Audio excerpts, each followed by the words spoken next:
কইলে তুই আর বিয়ে করবি না? এটা তো তোমার কথাই কথাই বললাম। তোর স্বভাব আমি ভালো করে জানি। আমি তো তোর কথা শোনা না লেগে কইতেছিলাম। ছেড়েই তো চলে যাচ্ছ, তাহলে আবার এগুলো কেন বলতেছো? ঠিকই তো বলছো, আমি কেন এগুলো বলতেছি এখন? আমাকে ছেড়ে খুব ভালো থাকবে তাই না? ভালো তো থাকতাম, কিন্তু এই 2-3 বছরে তো হাজার হাজার টাকা খরচ হয়ে গেছে আমার। ঘুরতে গেলে গাড়ি ভাড়া তো আসি, ফুচকা খাওয়ানো, চটপটি খাওয়ানো, আইসক্রিম খাওয়ানো, এইগুলোর পিছনে 70 টাকা গেছে আমার। কষ্ট পেও না, যখন জামাই হবে টাকা পয়সা হলে তোমাকে সব শোধ করে দিব। তোমার কিন্তু মাঝে মধ্যে এমবি বইটা দিতাম আমি। হ্যাঁ ঠিকই বলছো, আমি তোমার কাছ থেকে নিতে চাইছিলাম না, তুমি আমাকে জোর করেই দিছিলা। তখন তো বুঝিনি এগুলো সব লস হয়ে যাবে। আচ্ছা জামাই হলে ওটাও শোধ করে দিব, টেনশন করো না। ঠিক আছে, এগুলো শোধ করে দিলে আমার আর মনে কোনো কষ্ট নাই। শুধু নিজে যা যা করছো তাই ভাবলা, আমি যে কি করছি সেইগুলো মনে নাই।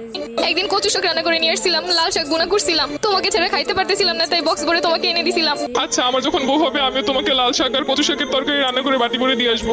চেয়েছিলে এই শীতে রাজহাঁস রান্না করে খাওয়াতে আমাকে। ইচ্ছে তো ছিল কত কিছুই, কিন্তু হলো কই? সবই তো ঠিক ছিল, শুধুমাত্র একটা স্বপ্ন দেখে এভাবে চলে গেলে।